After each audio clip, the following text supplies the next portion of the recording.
For all we have and are, for all our children's fate, stand up and meet the war. The Hun is at the gate. Now the Germans were west of Brussels, and still they came on. It seemed that nothing could stop them. The Schlieffen plan was working beautifully.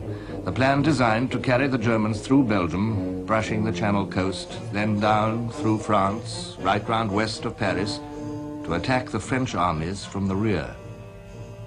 Now everywhere the French were in confusion. From Verdun to Charleroi, they were falling back. And the German right wing, 3 armies, 750,000 men, was coming into position to make its sweep. This was the loaded tip of von Schlieffen's flail, and the heaviest weight in the tip was General von Kluck's First Army. They skirted the historic battlefield of Waterloo, where 99 years before, British and Germans together had fought the French. Ahead lay a dreary industrial region. As they entered it, coming straight towards them without knowing, oblivious of danger, believing that they were joining in a great Allied advance, marched the 4 divisions of the British Expeditionary Force. Only the cavalrymen, under General Allenby, cautiously scouting ahead, were aware of the German presence. Then, suddenly, amid the slag heaps and straggling villages of a mining area, the army was ordered to halt and dig in. Field Marshal Sir John French had received new information. There would be no advance, but instead a defensive battle. The British line formed a broad angle. The left flank, where the danger was greatest, was wide open. At its apex stood the little red brick town of Mons. Sunday, August the 23rd, came in with mist and scattered showers of rain. Church bells were ringing, calling the devout Belgian people to early mass. In their Sunday best, they stopped for a moment to stare at the strange-looking foreign soldiers who filled their town. They found it hard to believe that war was upon them.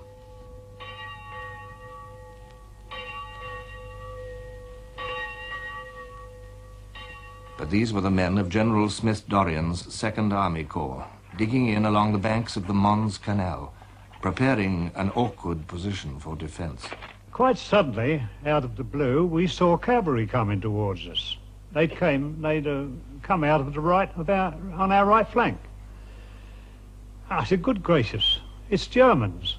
So we immediately started to fire. We fired fuse north, and they got about 300 yards, I suppose, from the guns, and they wouldn't face it. By 9 o'clock, the guns were in full cry, and the British Army began to learn about Jack Johnsons and Black Marias and coal boxes, the names the soldiers gave to the deafening, shattering explosions of the German heavy shells.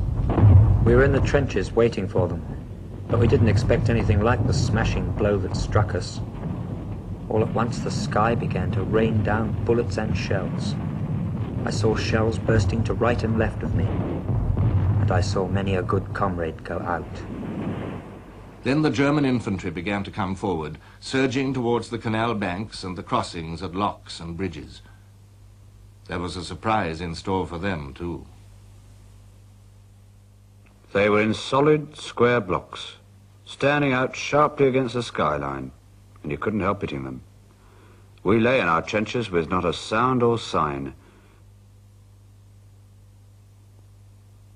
They crept nearer and nearer, and then our officers gave the word.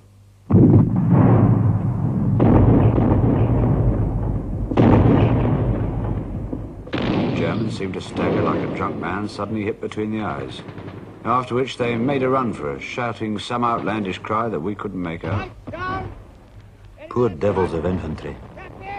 They advanced in companies of quite 150 men in files 5 deep. The first company was simply blasted away to heaven by a volley at 700 yards, and in their insane formation, every bullet was almost sure to find 2 billets. They had absolutely no chance. This was the mad minute, 15 rounds of aimed rifle fire per minute that the British infantry alone were trained to do. At Mons, it worked the trick. The Germans were shot flat. Our first battle is a heavy, an unheard of heavy defeat, and against the English. the English we laughed at. Well entrenched and completely hidden, the enemy opened a murderous fire. The casualties increased, the rushes became shorter. With bloody losses, the attack gradually came to an end. But it was all to no avail. On the left flank of the British and on the right flank of their French neighbours, German pressure was building up. Sir Henry Wilson, the Deputy Chief of Staff, clung obstinately to the hope of actually advancing. And then... At 11 p.m., news came that the French Fifth Army was falling back still further. Between 11 p.m. and 3 a.m., we drafted orders for retirement to the line Maubeuge-Valenciennes. The retreat from Mons had begun.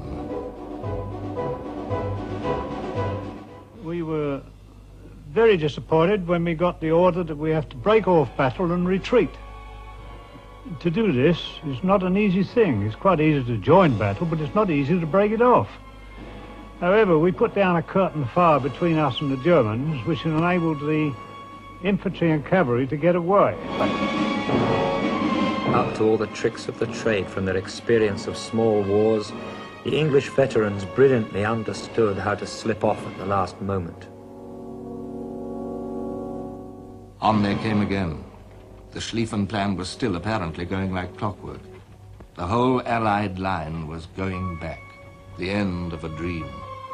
And for thousands of frightened, homeless people, the end of a way of life.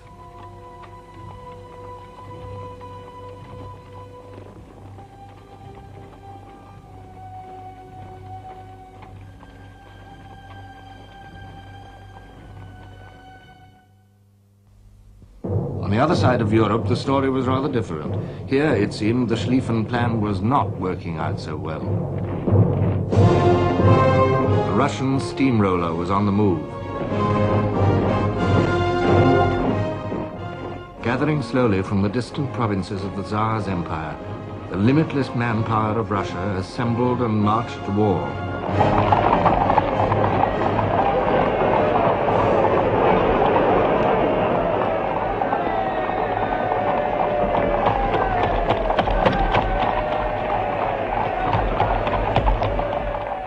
Movement was slow across the endless plains with their bad roads and their railways few and far between. Army by army, with ponderous deliberation, the Russians gathered on the Galician front, where the equally slow-moving Austrians were taking up their positions. But in East Prussia, where the Schlieffen plan, counting on the slowness of Russian mobilization, allowed only 9 divisions to hold the enemy off, the Germans received a shock. On August the 17th, the Russians invaded East Prussia. This the Germans had not expected.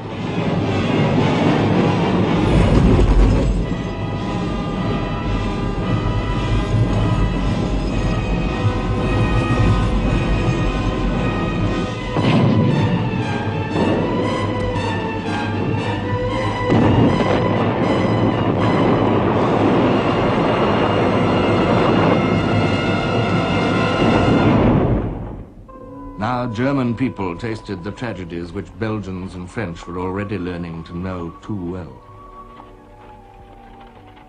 It was the fear of the Muscovite hordes, the ancient savage reputation of the Cossacks, the terror of men with slant eyes that drove these people out of their neat homes, away from the fields and farms on which they had worked so hard.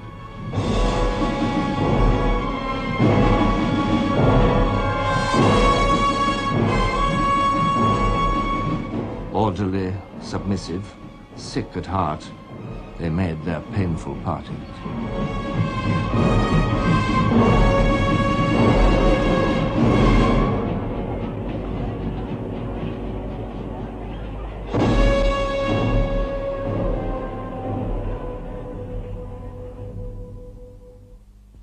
On August the 20th, the day the Germans entered Brussels, their eastern army was defeated at Gumbinnen. Königsberg, capital of East Prussia, was threatened by the Russian advance, and on August the 23rd, the day of Mons, the Russians won another victory at Frankenau.